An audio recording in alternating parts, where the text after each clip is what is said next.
Alright everybody, this is Jacob with Make It Easy Auto Repair. We have a 2007 Honda Civic SI with the famous ignition buzz, no start.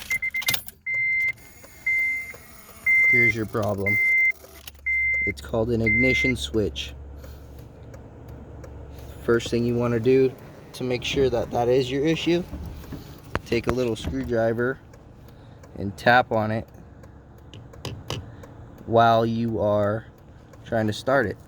So here you go.